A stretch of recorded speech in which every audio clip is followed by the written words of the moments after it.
Yo, what's good my fellow Magic Knights? It is your boy DEADMANVINCE back with yet another JJK Phantom Parade video.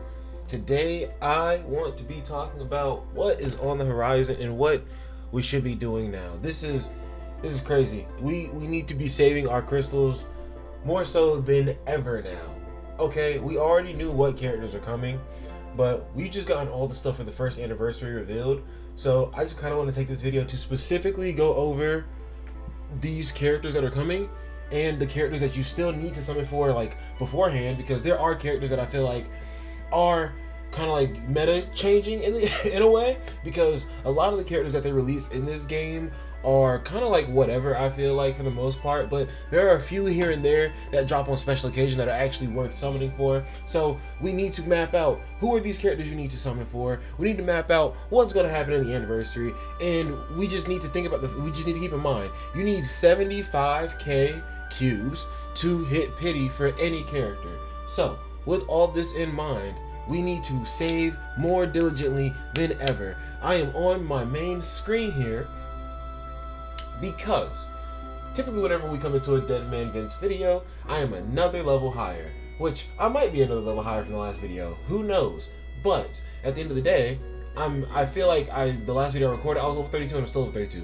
That is because I am not using my cubes for stamina anymore. Anytime you hop into one of my videos, you see that I have like less than a multi's worth of cubes. I have more than a multi's worth of cubes now. I'm actually saving them now and not using them for stamina. It's not like I was wasting them on characters, except for those Fushiguro summons. Go watch those hurt a lot. But I'm actually saving them now because I understand what is at stake. So let's go over some of these new characters and some of the characters that you need to be saving for.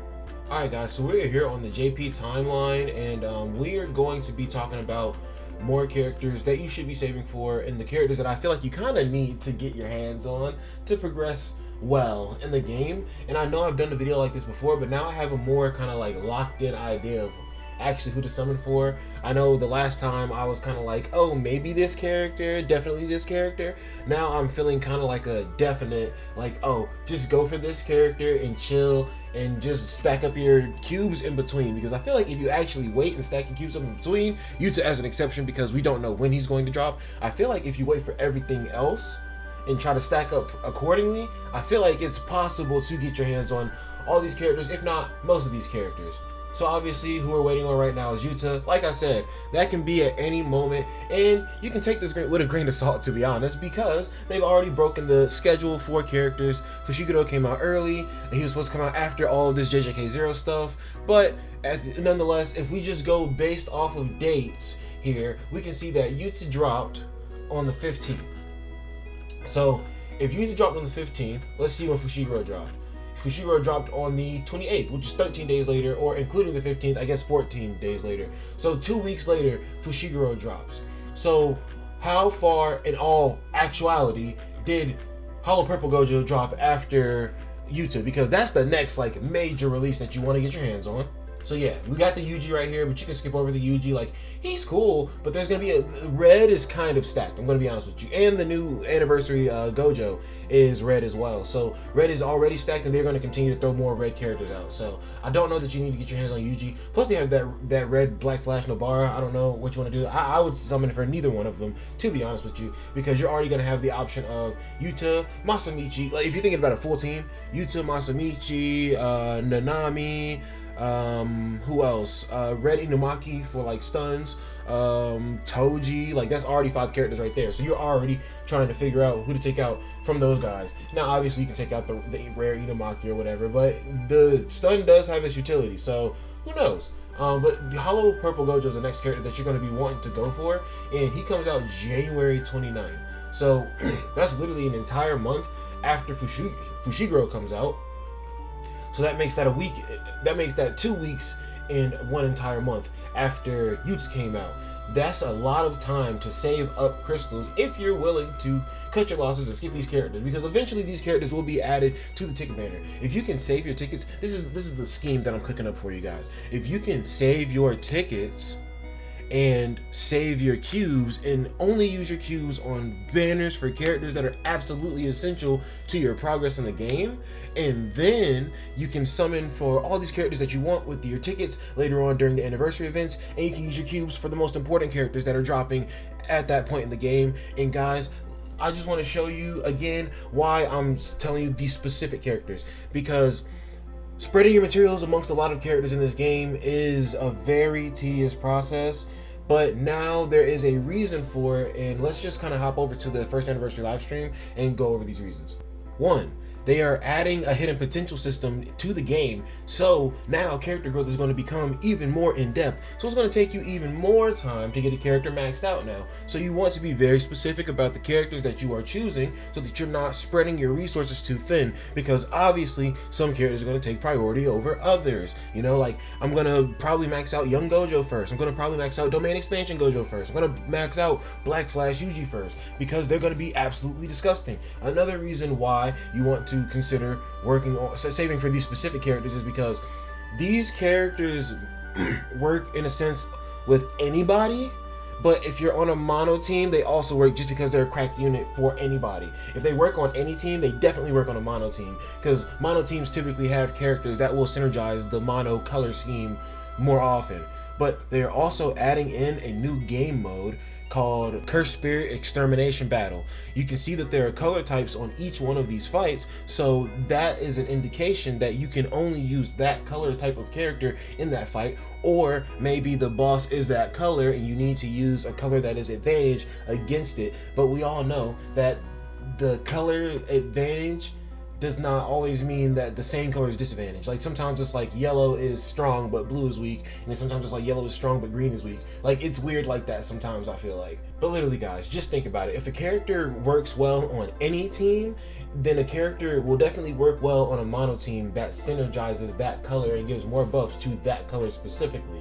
So after Yuta, Hollow Purple Gojo. He could be coming 2 weeks after, because we're already getting Fushiguro right now, and that would make Gojo the next in the lineup to come after, or no, Yuji would still come next in the lineup, and then Hollow Purple Gojo would come after Yuji, after Yuta. But even still, that is plenty of time, I feel like, to save for this man, Hollow Purple Gojo. And remember guys, this is not a game where you need to summon for like a billion duplicates. Duplicates probably affect your character in the smallest of ways. I mean, not really. It gives you more stats, yes, that's always good, but like all of the full kit of the character can be unlocked just from leveling up your skills and getting the character to max level and grade and all that stuff. And they're about to add a hidden potential system to it as well to give you more stats too. So like the duplicates are eventually going to become like extra stats, but also it does boost your combination ultimate effect. So that is cool too. But you do need to have another character besides you for that effect to go off. So even though it is easy to keep a team of characters alive if they're all well worked on, it is not 100% guaranteed to always be an effect that goes off, especially if characters are building their ultimates at different rates. Now, right after Hollow Purple Gojo comes out, we're going to get into February here, and basically a month later, it seems that the Blue Momo drops. And Blue Momo is actually incredible because she grants herself evasion just as a, or not even as an auto skill, as a characteristic if her health is below 60%. She increases the selected enemy's damage received just with her basic attack. She increases all allies' break damage and regular damage with her skill 2. Granted, it's only for 2 turns, so it doesn't stack as much. It goes up to 68.7% on the ally damage, but the break damage stays the same at 20%, which is a bit unfortunate.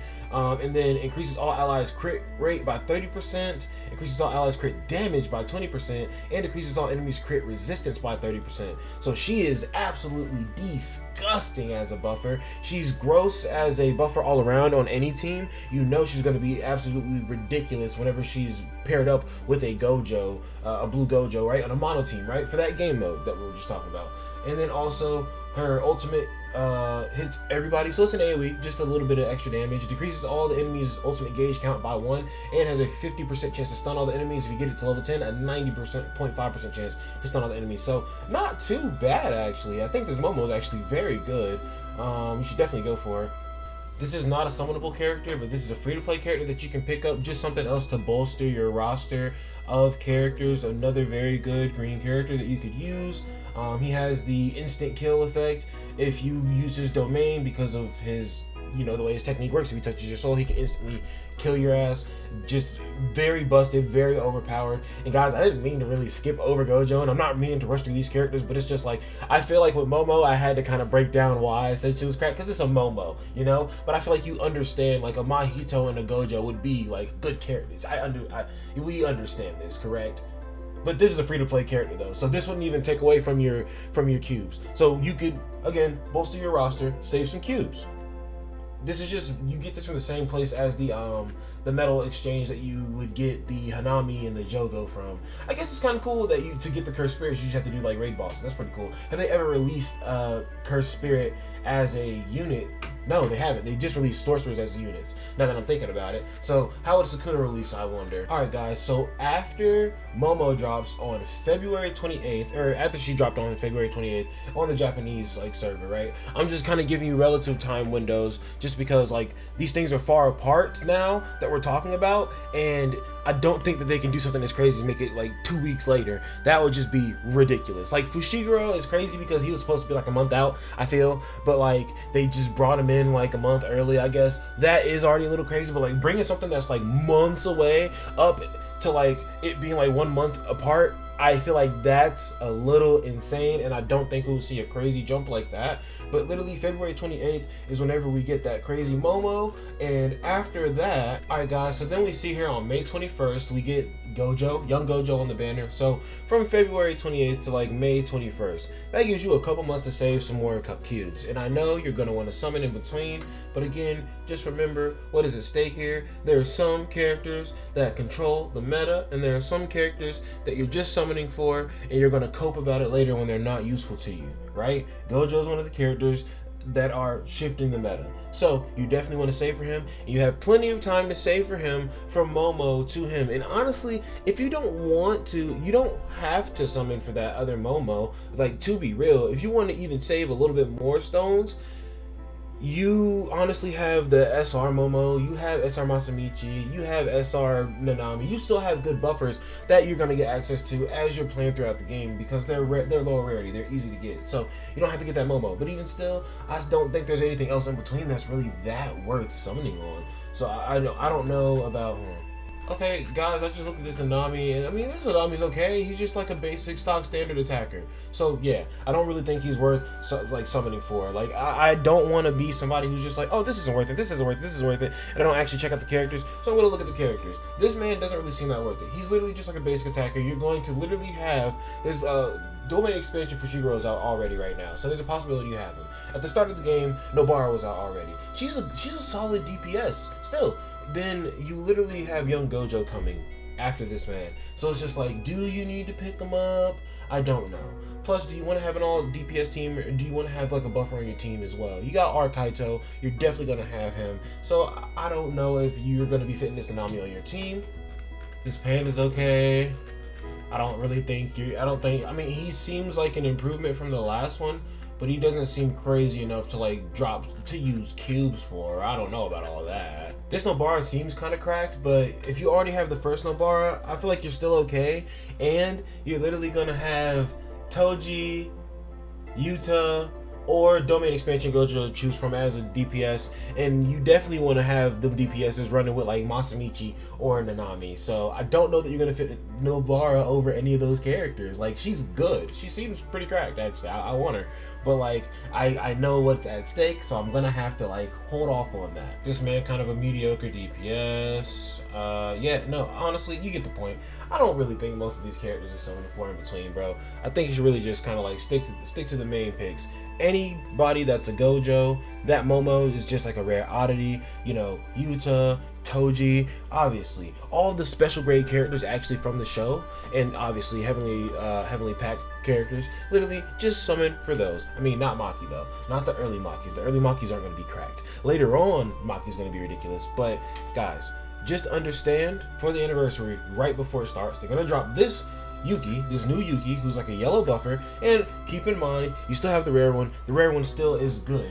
right? But this one's an attacker. He actually seems kind of like a competent DPS, but not even that. His basic skill does decrease own damage received by 10%, so he gives himself a little bit of survivability with that automatically, which is good. His skill 2 increases all allies damage dealt by 10% for 3 turns, or I'm sorry, at level 10, 15% for 3 turns, and it's effective for yellow type units. So he's like a yellow specific buffer. If own curse energy is 30 or above when used, recovers all allies curse energy by 14 per turn for 2 turns, excludes himself, and reduces his own curse energy by 5. So he like burns his own curse energy to give everybody else curse energy, right? Then his skill 3 at level 10 decreases the selected enemy's damage dealt by 27.1%, stuns the selected enemy with a 120% chance, decreases all enemies damage received, or decreases all allies damage received by 36.7% chance for 2 turns. This is effective for yellow type allies, excludes himself, right? Come down to his ultimate. Now his ultimate is where it gets a little crazy. Deals melee combined damage equal to 412% taijutsu and 593% jujutsu to selected enemy. Increases all allies jujutsu damage by 60% for 2 turns 1 time. So you see that. Increases all allies jujutsu damage by 60%. Then there's a separate text. And this one, and they both boost independent of each other. Okay. Then this one increases all allies jujutsu damage by 80%, 2 turns, effective for yellow type allies, self included. So this seems like it's a different buff, because if it were a buff for if your team was all yellow, it would say increases all allies jujutsu damage by 80% for 2 turns 1 time. Effect happens whenever all allies are yellow, but instead it just says effective for yellow allies. So you could run like him, another yellow unit, and then like a red and a green if you wanted to, and the red-green unit will get this buff along with everybody else except for him. Or no, it doesn't even say it excludes him, but then this right here would only go to Kaito and the other yellow character. So Kaito is absolutely disgusting buffer for yellow. That was a weird sentence, but yes, this man is absolutely cracked for yellow, and you don't have to summon for him, but I'm just saying, if you want the option to summon for him, because like I said, that game mode is coming, that you need to have mono teams. He seems like a very premium option for a mono yellow team, not to mention the new Yuji that's coming for anniversary is yellow. So if you're going to be summoning for Yuji already, and you don't have to because there's 2 anniversary characters coming, you don't have to summon for Yuji, but if you already plan to summon for Yuji, if you see Black Flash Yuji, you're just, oh dude, I gotta get this man. Because he adds a whole new effect called Zone, and it makes him hit Black Flashes more. He's like locked in, it's just crazy. It's a whole thing, bro. But like, if you are summoning for Yuji, and that means you're gonna be using him for the new event where you can have to use like mono teams, right? If you have Kaito, this man Yuji's gonna be looking a little ridiculous, right? Imagine this man Yuji, Kaito, like young Gojo, and then freaking Nobara or Mekamaru or Nanami, because you don't have to do what I say, and you're gonna summon for whoever you want to summon for. But if you had any of those characters, right, that would work. That would be a whole team right there. But guys, you don't have to summon for Yuki, but he'd be a nice buffer for Yuji. And I'm not gonna say you gotta summon for Yuji, but his effects seem kind of cracked. He seems like he's gonna be doing some really crazy damage. And also, the character after Yuji is going to literally be Domain Expansion Gojo. So, it's like, do you want to summon for all these mid-tier characters all throughout the year? Or do you want to wait for this? Because this Gojo is going to be ridiculous. When he uses Infinite Void, he gives the enemies like 7 debuffs, and he literally can just like rip through them like paper. Like, the things that I saw in this live stream, oh my goodness, they were crazy. So guys, I just want to urge to you, you definitely need to start saving your cubes now. And take it from me, I used to use at least 600 cubes a day for stamina every single day so I could keep farming until I get level 37. But now that I know what is at stake, now that I know what is at risk, I am going to hold on to my stones as best that I can. I do not plan to summon unless it is on those specific characters that I listed out. Remember, Yuta, Hollow Purple Gojo, Momo, Young Gojo, Toji, And then the 3 from the anniversary. And honestly, if you want to, you can skip Momo, you can skip Kaito, because you still have the rare variant of Kaito, and he's also yellow, so you can still use him on a mono yellow team for that event anyway. And then Momo is a different color. She's not blue, she's green. But even still, that's a character you can use for your green team or something like that, because not all the content in the game is going to be geared towards that mono content. But either way, it is good to be prepared in any sense. But that is going to be it for your boy, DEADMANVINCE. You guys save your cubes as best you can. Things will happen, but make sure that you roll off of it and get ready for the next thing. If y'all liked the video, y'all can leave a like, and if y'all didn't like the video, hollow purple.